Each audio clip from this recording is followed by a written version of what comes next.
কি দেখে খুব লোভ লাগছে তো? ভাবছো এটা কি? এটা হলো শুধুমাত্র 10 টাকা দিয়ে সয়াবিনের আর গুঁড়া আলুর ঝোল। এতে দিয়ে দিলাম শুকনো লঙ্কা, তারপর দিয়ে দিলাম হচ্ছে জিরা, দিয়ে দিলাম গরম মশলা, এলাচ, তারপরে দিয়ে দিলাম গোটা তেজপাতা, তারপরে দিয়ে দিলাম পেঁয়াজ কুচি আর সয়াবিন। এটাকে একটু ভালো মতো ভেজে নেব, একটু লাল লাল করে নেব। ভালো মতো ভাজা হয়ে গেলে তারপরে আমরা সেদ্ধ করা আলুগুলো দিয়ে দেবো। এটা আমি আগের থেকে সেদ্ধ করে রেখেছিলাম, তো এটা দিয়ে আমরা এখন ভালো মতো নাড়াচাড়া করে নেব। যতক্ষণ না পর্যন্ত আলুটা একটু লাল লাল হচ্ছে ততক্ষণ আমি একটু মশলাটা করে নিই। মশলাতে রয়েছে পেঁয়াজ, রসুন, লঙ্কা, আদা, জিরা।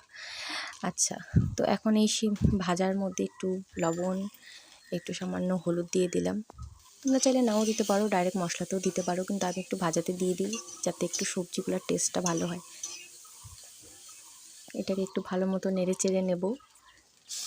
এখন এটাতে দিয়ে দিব আমি সেই মিক্সি করে রাখা মশলাটা দিয়ে ভালো মতো নাড়াচাড়া দেব।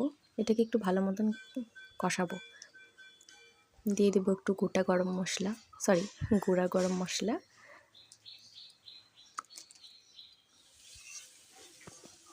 এটাকে দিয়ে এখন ভালো মতো কষিয়ে নিলাম। হয়ে গেছে অলমোস্ট।